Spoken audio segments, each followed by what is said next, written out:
Et bonjour tout le monde et bienvenue dans cette toute nouvelle vidéo. Aujourd'hui, c'est la partie 3 des lieux de tournage de films avec des trains dedans. Il y a déjà eu 2 parties avant celle-là qui avaient plutôt bien marché. Je fais une 3ème partie parce que je trouve encore des films, dont un dans cette sélection, vous allez voir, il me plaît beaucoup. J'en ai trouvé encore 5. J'en ai encore 5 en stock. Et potentiellement, il y aura peut-être même une 5ème partie, j'en sais rien. Je sais pas quand est-ce que cette série de vidéos s'arrêtera. Mais c'est une série que j'adore faire. Donc je vais la continuer. Je remercie tous ceux qui s'abonnent à cette chaîne et tous ceux qui sont déjà abonnés à cette chaîne. Vous êtes les meilleurs, c'est grâce à vous que la communauté grandit.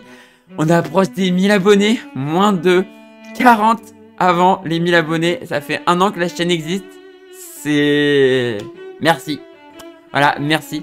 Et si vous l'avez toujours pas fait, si vous n'êtes toujours pas abonné, n'hésitez pas à vous abonner pour ne rater des prochaines vidéos et pour m'aider à atteindre cet objectif des 1000 abonnés.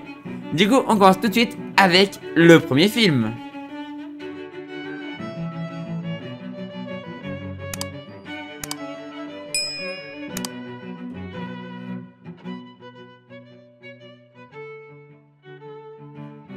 Attention au départ est un film sorti le 18 août 2021.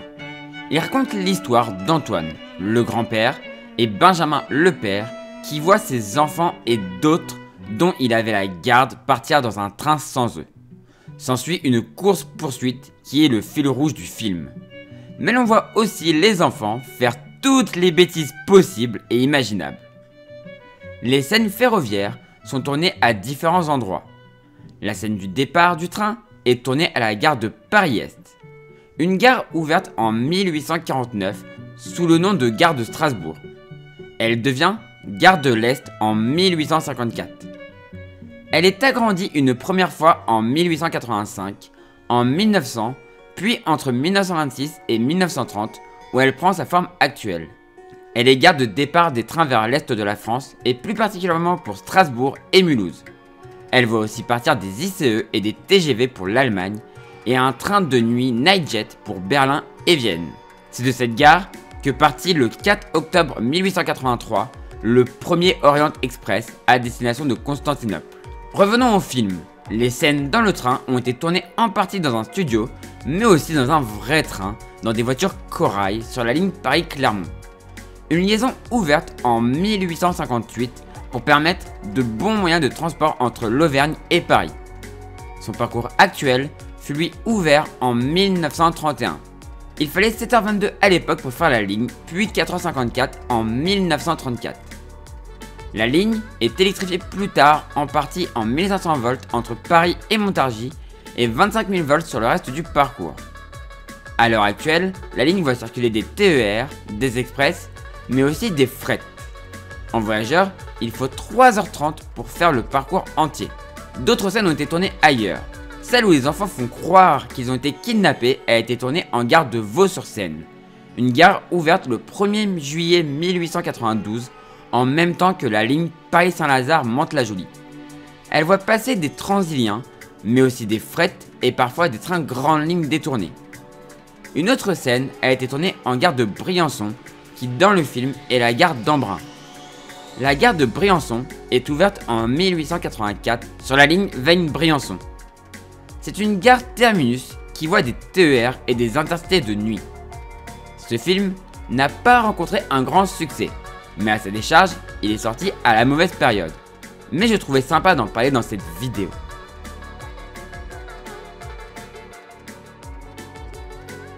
Alors là, je suis sûr que tout le monde connaît cette série de films.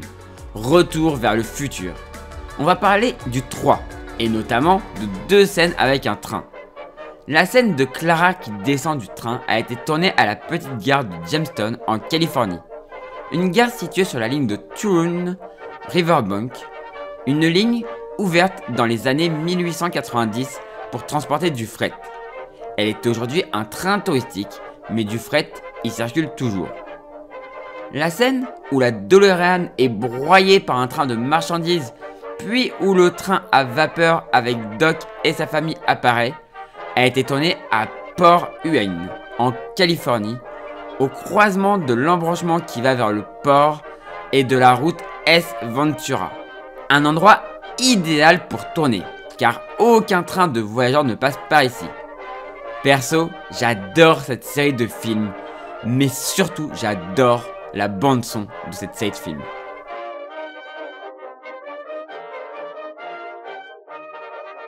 Ce film, qui raconte l'histoire de Sébastien, un contrôleur qui voulant être muté dans le sud, passe une inspection avec Madeleine pendant un de ses supposés derniers parcours avant le sud.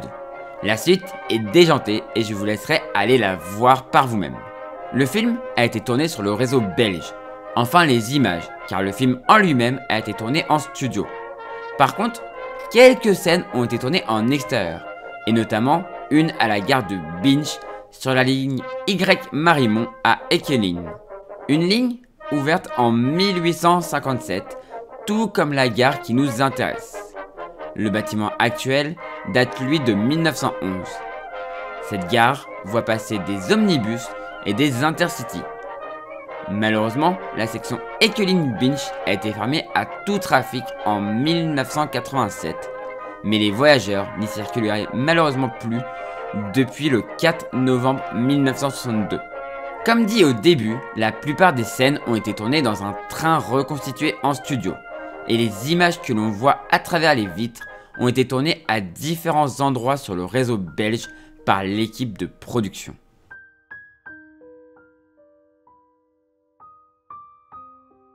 Alors là, ce film, je l'ai totalement découvert en cherchant des films pour cette vidéo, mais son histoire m'a tout de suite énormément plu. C'est l'histoire de villageois qui se battent pour garder leur voie ferrée.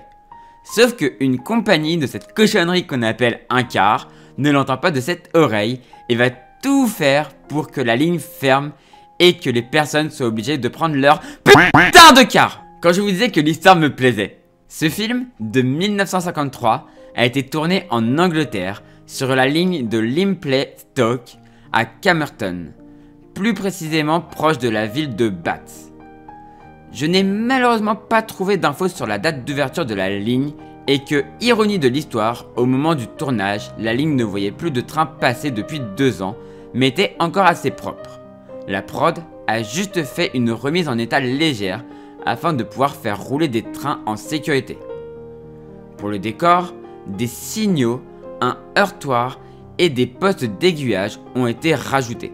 Malheureusement, le train qui passe dans le film sera le dernier à rouler sur cette ligne, car l'Angleterre avait le même genre de blaireau que la France a eu et a encore.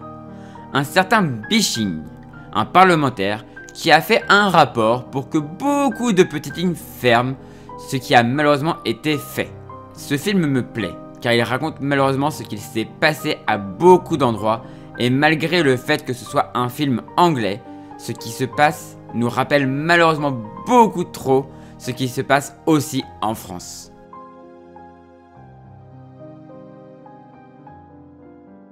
Pour ce dernier film, on parle encore d'un vieux film, et encore au Royaume-Uni, puisque ce film se déroule dans le Fly Scotsman, un train reliant Londres à Édimbourg. Le film raconte le voyage de Jim Edward, un nouvel employé de la compagnie qui tombe amoureux de la fille de l'homme qui le remplace. Ce dernier s'étant fait virer pour alcoolisme.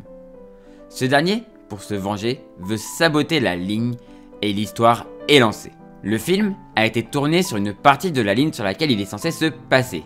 Cette ligne, c'est la East Coast Main Line, une ligne reliant Londres à Édimbourg. Le film a été tourné sur la partie Elford Loop Line, qui va de Langley à Alexandra Palace, et qui est en fait une déviation de la East Coast Main Line principale. Cette section est ouverte en 3 parties. En 1871 pour Wood Green Enfield, en 1910 pour Edford Cuffley et enfin en 1918 pour le reste. Au début, c'était une voie unique réservée aux fret. Elle servait à décongestionner la ligne principale, mais elle ouvrit finalement aux voyageurs le 2 juin 1924. Je n'ai pas trouvé la date de mise à double voie, mais elle fut électrifiée par caténaire en 1977. Aujourd'hui, cette ligne voit passer des trains de banlieue, mais aussi des trains express et des fret détournés de la ligne principale. Le film étant très vieux, il est compliqué de reconnaître les endroits de tournage, mais si vous passez dans le coin un jour, Sachez qu'il est sûr qu'un jour, un film a été tourné sur cette ligne avec, je trouve, une des plus belles loques à vapeur du monde. Voilà, c'est la fin de cette vidéo. Si elle vous a plu, n'hésitez pas à faire briller le pouce en l'air, n'hésitez pas à commenter et à partager. Et je remercie encore tous ceux qui sont déjà abonnés à la chaîne. Franchement, les 1000 abonnés, pas loin, on n'en est pas loin. Donc encore merci infiniment. Et je vous dis à la prochaine pour une prochaine vidéo sur cette chaîne ou sur une autre chaîne, une autre de mes chaînes, ou pour un live sur Twitch et YouTube. Et du coup, ciao tout le monde, ciao, ciao, ciao.